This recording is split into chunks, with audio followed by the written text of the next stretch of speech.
So, on this fully charged version of What's About, I'm pleased to have alongside me our Formula E editor, Topher Smith, joining us for episode 2 of What About. Hi, Topher. How are you doing, buddy? You looking forward to the season finale in Berlin? Oh, absolutely. I can't wait for it to get going again. It feels like an absolute eternity since we were last racing in Marrakesh. So yeah, I'm fully pumped up for the season to get going again. So, season 6, this is going to be, I think, one of the tightest schedules out of any championship that is regulated by the FIA or otherwise. We have 9 days, 6 different races, 3 different layouts, and at the end of it, we will crown one season 6 Formula E champion. Topher, what about the season finale, effectively? Oh, the season finales, as I call it now. Well, it's going to be intense. I think that's the best word I can use to describe that. As you said, it's 6 races over the course of 9 days. It doesn't matter what championship it is.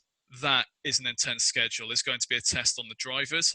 It's going to be a test on the mechanics, on the team personnel, on the organisers. And I find it amazing how they're able to put something together in that time frame. Sorry, I've got my little canine companion pining for attention down here. So this is a sign of things to come. But there's been a lot of driver movements in Formula E, Topher.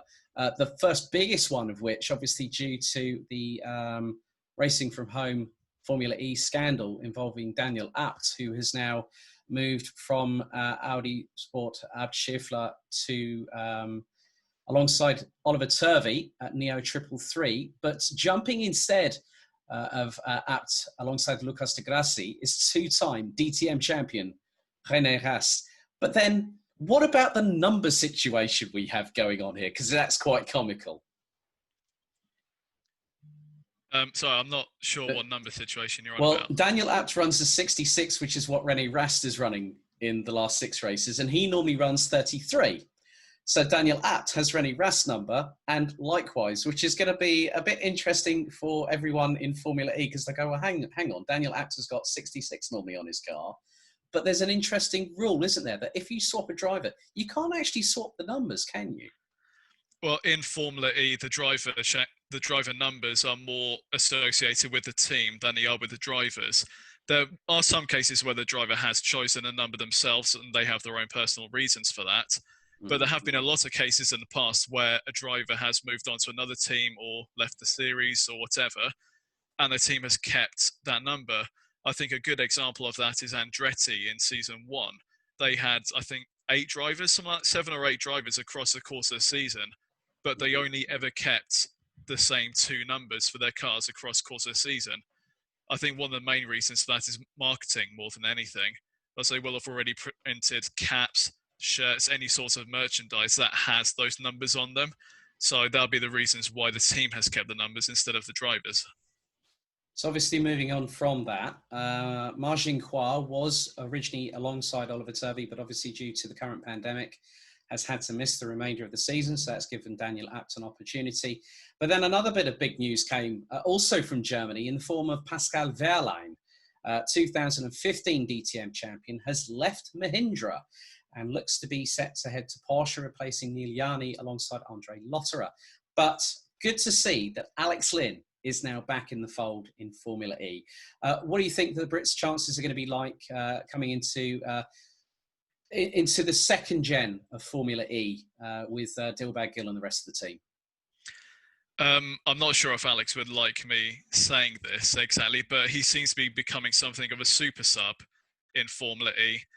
He replaced Jose Maria Lopez at Virgin Racing back in season 3 or 4 when Lopez was away on WEC duty, and he did a great job there. He put it on pole position at his first attempt, and that earned him a seat full-time with the team for the next season.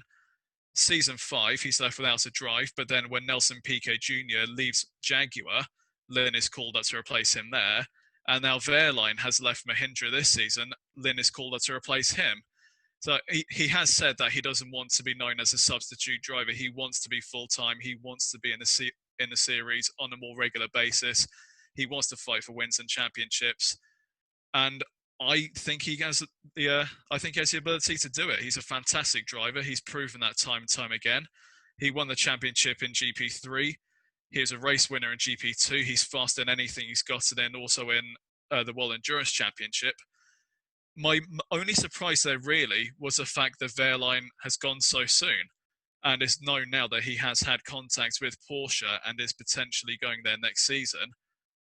But I'm thinking, why leave mid-season? Why not see out the season, get back into the swing of things in the Formula E car around Berlin, get your racecraft back up scratch again, and then focus on your move for season 7. So I was a little bit surprised to hear that he had moved away so soon and effectively terminated that partnership with immediate effect. But at the end of the day, it's up to him to decide what he wants to do. And if he is pursuing a drive with Porsche, maybe he just wants to get in there early, get to know the team, get to know the engineers, the mechanics, and just give himself the best chance within the team for when he joins next season.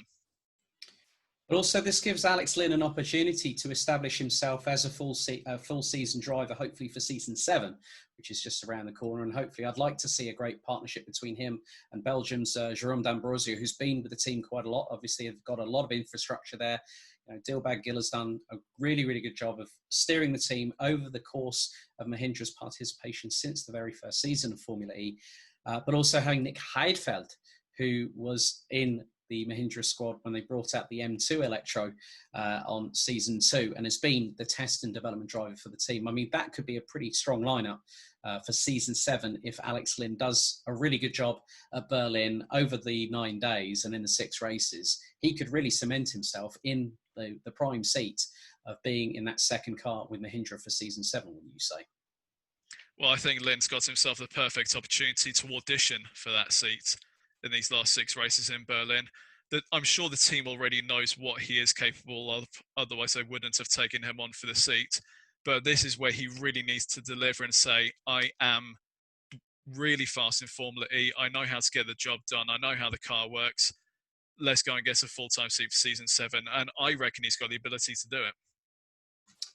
Okay, moving on from that, we've had another departure mid-season, and it was another one that I think a lot of people were wondering what would happen, as Geox Dragon no longer have Brendan Hartley partnering Nico Müller, who returns to DTM action this coming week at Spa-Francorchamps.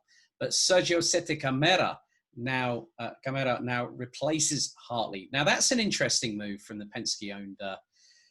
Penske-owned team. So that's another driver that is possibly auditioning for a full-time ride next season.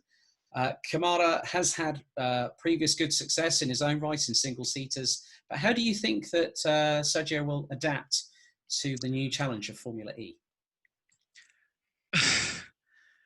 See, I don't really like to be negative about drivers, but I would rather you be completely honest. This is why we've called this show What About. We would rather have people's honest opinions. And, if it's, like you say, it's not about being negative. It's about having the constructive criticism to sort of like put your point across. So don't feel you have to apologize for that at all. But your honest thoughts about Sergio Sette Camara on how it could be for him in Formula E. Be honest with me here, Topher. I'd rather you be honest than sort of put the go around the houses, mate. So my honest opinion about Sergio Sette Camara, I don't think he's a bad driver. I don't think he's a bad person. I've got nothing against him on a personal level. But when you look at his racing record, since he started racing in single-seaters in 2014, he has won a grand total of 3 races in the last 6 years. And at the moment, he's now associated with Red Bull Racing and AlphaTauri in Formula 1 as their test and reserve driver. He's now in a race seat with Geox Dragon in Formula E, and he also participated in the pre-season tests for Carlin in IndyCar. And I think he is a decent driver. He knows what he's doing very clearly. But when you've only got 3 wins to your name since 2014, that doesn't really, I don't think that really stand him in good stead when evaluating what the driver options are. I mean, surely you could look at other drivers out there who want to get a seat in Formula E and think, well, they've won more races, they've won championships even. And like I said, it's nothing against Sette Camara personally. I just think, is he really the most accomplished driver to be at this level? That's just my opinion. I mean, I'm happy for him to prove me wrong. He could go on and do a great job in Formula E. He could take Dragon back to being a winning team again. I don't know at this point. It's just my opinion. I think that potentially there are more accomplished drivers out there. Well, I admire and appreciate your honesty at the very same time there, Topher. He could, as you say, very much put people wrong, because some people have come into Formula E and has acted quite quickly. There have been people that have struggled. And there are people that have been quite consistent. Now we go on to the two biggest names that have recently either been announced as new drivers, or one of the biggest switches that I think a lot of people did see coming, but it was after a long tenure at one of the teams. The first one we'll go to is Robin Freins' new teammate at Envision Virgin Racing. And we'll get on to the other driver. You know who Robin's former teammate was. We go to the reigning Super Formula champion, Nick Cassidy, joins Formula E in Season 7 alongside Robin Freins. And Nick Cassidy has won over in Asia. He's won across the globe, this youngster. And I'm really, really excited that we're going to have a bit of a dynamic powerhouse here at Envision Virgin Racing. I mean, let's not forget that Sam Bird has been the backbone of the team since he started racing with Virgin back in Season 1. And now it's an opportunity for another name that people know across the globe here, Topher, that is going to get that chance to really prove their mettle in the new age of motorsport through electric racing. Yes, and this is a driver that I'm hugely excited about coming into Formula E. As you said, he's a reigning Super Formula champion. He's won championships and races in almost everything he's competed in. Nick Cassidy is a huge star in the world of motorsport. Anyone who's heard the name will know just how good he is. And after he did the rookie tests for Envision Virgin Racing, I was thinking, well, it's only a matter of time before he's going to be in a race seat. At that moment in time, after the rookie tests, I did not picture it being with Envision. I thought another team might make a swoop for him. But given the recent departure of Sam Bird, I thought, well, it has to be Nick Cassidy, doesn't it? I mean, he's already known within a team. He's quick. He topped the timesheets in Marrakesh. It was a no-brainer, in my opinion. Well, he did actually set the lap record of the Circuit International Automobile Mouli El Hassan. He's not only won Super Formula titles, he's also won Super GT, where Jan Mardenborough, who's currently one of the EDAM's Nissan test and reserve development drivers, and he's also won Japanese Formula 3. So this Kiwi, 25 years of age, is really, really quick. And obviously with the fact that managing director of Envision Virgin Racing, Sylvain Filippi, who originally was part of the Spark project that brought the chassis into Formula E for Season 1, he said that it's basically important to look ahead at long-term success. And he's basically said that in Nick, we know that we've got an ambitious, very capable driver with raw talent, speed, racecraft, as well as an impressive track record. But then we go on to what is one of my favourite lineups for Season 7 at Panasonic Jaguar Racing. Mine too. Mitch Evans and Sam Bird. After 6 seasons with Virgin, I'm in many respects here, Topher. I think a lot of people were. Did anyone see this coming? That Sam was a bit. I wasn't going to say like frustrated with Envision Virgin Racing, because let's not forget, Sam has been in the hunt for the title for at least, I think, 3 or 4 seasons of Formula E since its inception, and now he's looking to take that next progressive step. And what better to have it with a former rival in GP2, you know, Mitch Evans, but also at a British brand, and of all of it being Jaguar. I mean, I'm not really sure if Sam was getting frustrated with the team per se. He holds a record of having won at least 1 race in every season of Formula E so far. Mm-hmm. The only person who can match him on that is Di Grassi if he wins any of the Berlin races when the racing resumes. So I don't think he will have had any gripe with the team for not producing a car for him, as they very clearly have. Mm-hmm. I feel the decision was more motivated by the fact that he maybe needed a fresh change of scenery. He needed something to just push him over that edge to get him towards winning the title. Now, I remember when I went to pre-season testing last year in the lead-up to Season 6, Envision Virgin Racing looked so quick, and Bird went on to win the opening race of the season. I was thinking, maybe this is going to be Bird's year. Yeah. And I think only he will know the true reasons why he has decided to make the move, whether they be for emotional reasons of driving for a legendary name such as Jaguar, Maybe he wanted that fresh change of scenery to just give himself a new start, a new challenge. I mean, the only thing I can really hope for is that it becomes a productive partnership for those two. Everyone knows how good Sam Bird is in Formula E. Everyone thinks he deserves the title. Will he get to a Jaguar? That remains to be seen. Well, we've got three more topics to cover, one of which actually broke today, which we'll leave to Stone Dead last. But the first one is that Michelin will be replaced for the 2022 and 2023 season. That will be season 8 for the new Generation 3 era of Formula E by current DTM tyre supplier and partner Hankook. And also what will also happen is that Williams Advanced Engineering will take over the supply of the batteries. Now, this is another step forward, I think, for Formula E, that having one of the most renowned tyre brands within motorsport, obviously Michelin have done a fantastic job and they'll have run 7 seasons concurrently with Formula E. But this is a new chapter, but also Hankook is well known within motorsport with DTM, FIA, Formula 3, European Championship, up until quite recently, but other forms of motorsport. What does this mean for Formula E in terms of how the drivers are going to have to adapt with the new tyre compound that is going to be brought in? It will be an all-weather tyre, as we've had with Michelin, all surfaces, and also with Williams taking over the supply of the batteries for the cars. This is going to change things again, isn't it? Move it forward even further. See, this news caught me off guard a little bit when it came out, because I was of the understanding that Michelin had long-term visions for Formula E. There were talks very early on with Alejandro Agag that Michelin wanted to produce a tyre that would last not just the entire race, but the entire season. That was a long-term plan for them with sustainability in mind for the series. So when the news broke that Hankook were taking over, I was really surprised to hear that. I wasn't expecting it at all. And you're asking the question about how will this affect the drivers. I mean, drivers will drive any tyres they can, really. I don't think the drivers will have too many problems with that. I mean, they get in the car, they work out how to make the most out of the car, and then they go racing. I think the only real difference we'll see is possibly the durability of the tyres. Will Hankook make a more durable tyre? Will it be less durable? Will there be more tyre degradation?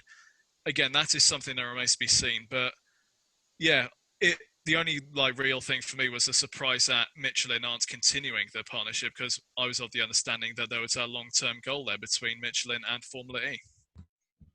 Yeah, and then obviously with the sustainability side of things, obviously with Williams Advanced Engineering taking over the supply of batteries, according to Managing Director of Williams Advanced Engineering, Craig Wilson, saying that we're extremely proud, and this is, as I quote, as per your article on Downforce Racing. So don't forget, you can go to our social media links in the description down below, and also our URL for our official website. He said that we're extremely proud to be appointed the Gen 3 battery supplier, particularly as we have been an integral part of the series from the start.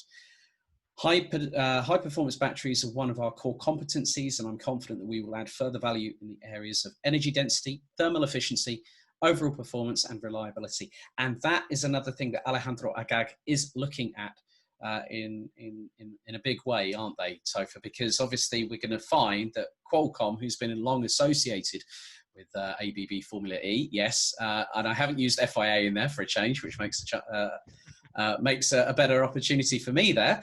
But with fast charging, they're going to be able to not have to have so much clutter in the garages, because let's not forget, in Formula E, it is like a traveling circus. More to the point where the tents are makeshift, everything's sort of literally so compact. But by having these fast chargers, they'll have the pads underneath the vehicles. They'll be able to charge them a lot quicker. We might even see fast charge pit stops in the not too distant future in Formula E. It's pretty exciting, this kind of technology. It's really exciting, and I've spent time in the Formula E garages. I know exactly what it is like in those environments. It is very cramped, very compact together. There's multiple mechanics all trying to work around each other, not bump into each other. It's a very intense environment, and the prospects of having fast charging pit stops, I am so pumped for that. As one of the things that I love about motor racing is not just the action aspects of it, but the strategic elements of it, which has been somewhat lacking in Formula E since we got rid of the mid-race car swaps. that brought a lot of excitement from, do you go a lap later and then use more power in a second stint? Do you pit earlier to get track position? We kind of lost that as we went into the Gen 2 era because the cars could last the entire race distance. But now we have the potential for fast charging pit stops. There's a new strategic element in it, which I think is going to make the races even more exciting and even more unpredictable. And with Williams coming on board to do that, they're no stranger to the series. They've already been involved from the very start. They know what they're doing. This is effectively the next step for them, getting the tender back from McLaren and now working on the future for when Formula E becomes a world championship. Our penultimate topic is now the provisional 2020 and 2021 Formula E calendar for Season 7, starting in Chile, in Santiago, on the 16th of January, where we'll have Mexico City for round 2, a double header at Diriyah in late February. Then it's Sanya in China, Rome in Italy, Paris, Monte Carlo, Seoul. The 10th round is yet to be confirmed. Berlin on round 11, New York City, and then for the first time since 2016, a double header in London.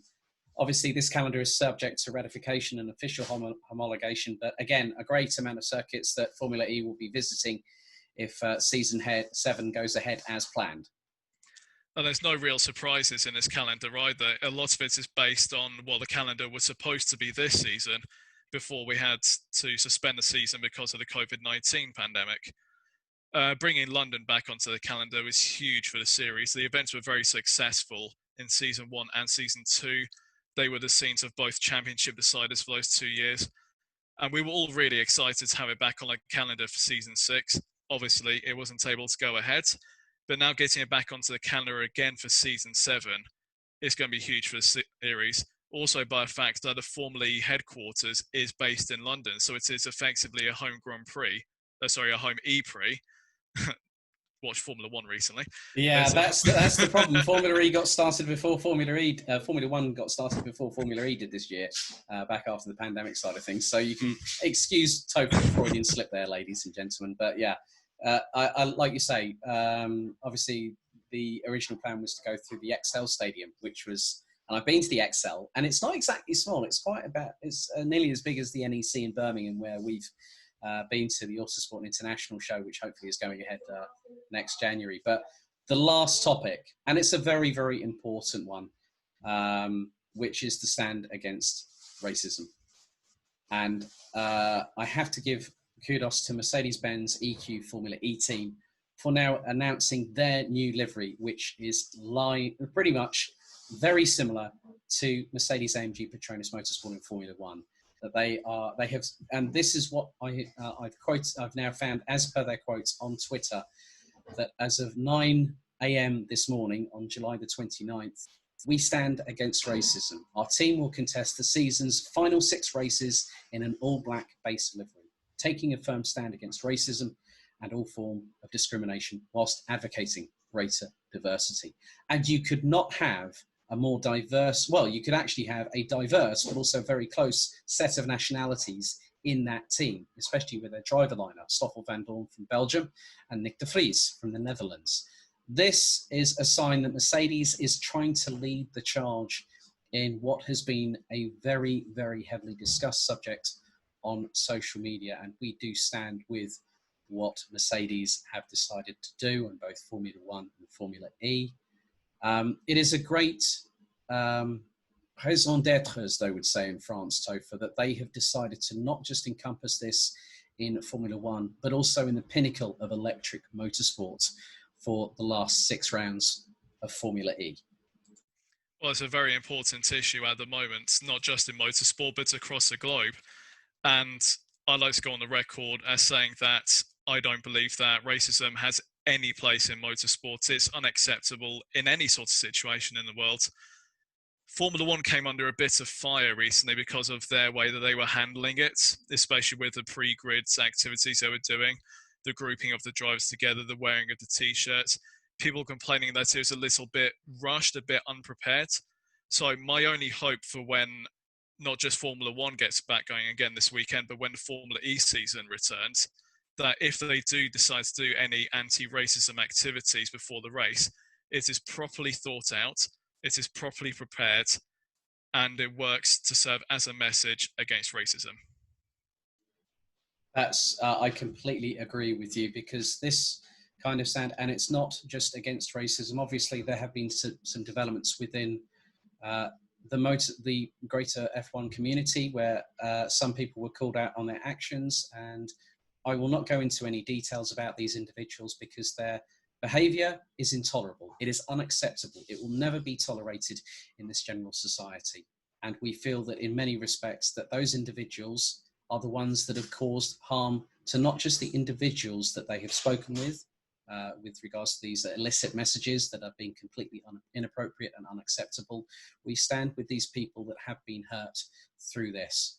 And in many respects, we will be more than happy to help bring out this message of solidarity through people where motorsport is safe for everybody, irrespective of gender, religion, colour of their skin, sexual orientation, and who they are as individuals. We believe in the spirit of the individual. We believe that motorsport should be safe. And I really do appreciate you bringing that up, Topher, because it means a lot to everybody. Everyone works together in motorsport, and we do need to eradicate what is going on in modern day society.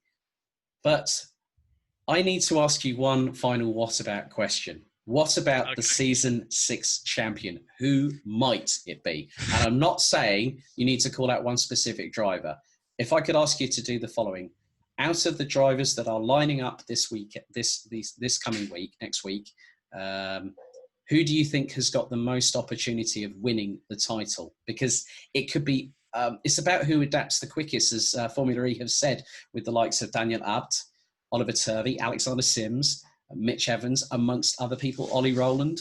You know, these are young guys that really could bring Formula E to a fulcrum at the Tempelhof Airport in Berlin. I think the main thing we need to think about to start off with when we get back racing again is how rusty are these drivers going to be. Formula E is not an easy series. These cars are really difficult to drive. Well, they're difficult to drive to an efficient standard where they can get to the end of the race and still be fast. These drivers have been out of action for however many months now, so when they come back, are they going to be up to scratch? Well, they've been practicing enough on their sim rigs or in the simulators at the team's bases? I don't know. As for you asking for who might win the championship, if we look at the current standings, Da Costa currently has an 11-point lead over Evans, and then we have Sims and Gunter up there in third and fourth. But mathematically, any driver on the grid can still win this. Obviously, some are more likely than others, but it's so open, it's so unpredictable. I would like to think that possibly the top 5 would be the ones who are the main protagonists in the championship battle, but all it will take is one race where, I don't know, let's say Andre Lotterer, for example, who's currently 12th in the championship. Let's say he wins the race while the likes of Sims, Gunter, De Grassi, they all have a bad race. Suddenly Lotterer's up there in the top 5. We're still with 5 races to go. It's so difficult to predict. I've made championship predictions for every season so far. Do you want to know how many I've got right so far? None? None. I've not predicted a single champion correctly. I don't know. I can't answer that question as to who'll be champion with any sort of honesty. That's what I love about this, because it's so difficult to see. You know, people are thinking whether Jav is going to. Actually, I have to give out a shout out to Jean-Eric Verne for his recent tweet about a race helmet from one of his karting rivals who competed alongside Fernando Alonso at a track that I will be at this coming weekend, Karting Genk in Belgium, as the BNL karting series gets underway for its first round, despite obviously what's been going on across the globe. So we have got no spectators. We will be live streaming at the BNL. And it's a place that some of the drivers in Formula E, such as Nick de Vries, Stoffel van Dorn, Andre Lotterer, will know very, very well indeed. But Topher, a big thank you for your time. And don't forget, you can find, if you want to follow Topher on social media, I'll put the links in the description down below. Thank you for joining me on What About this time around, Topher. Have a great one. I know you're going to enjoy Berlin. I know it's not going to be the same being there, but you're still going to get the, as they say in Germany, all the Gänsehaut. You know, the Gänsehaut pur, as they say in Germany, as they race around Berlin at the Tempelhof Arena. Well, it's a big shame that I won't be able to be there, but it's absolutely the right decision that Formula E has taken. Only the drivers, essential team personnel, construction workers, Like basically only the essential personnel for Formula E will be allowed in. No media are allowed on site. Fans obviously won't be there, which is a shame, but you can understand the current situation. So yeah, it's a shame that I won't be able to be there, but I'll do my best to bring all of the action to your social media as it happens. Brilliant. So on behalf of myself, Alex Goldschmidt, and also our Formula E editor here at Downforce Racing, Topher Smith, thank you very much for watching this second edition of What About. You can follow Topher, myself on the relevant social media links down in the description below. You can also see the Downforce Racing social media links for Facebook, Twitter and Instagram, and our official website. So on behalf of us both, look after yourselves, stay safe, and enjoy the racing for Formula E for Season 6 at the finale in Berlin. Auf Wiedersehen, mein Freund. Ja, wir sehen uns.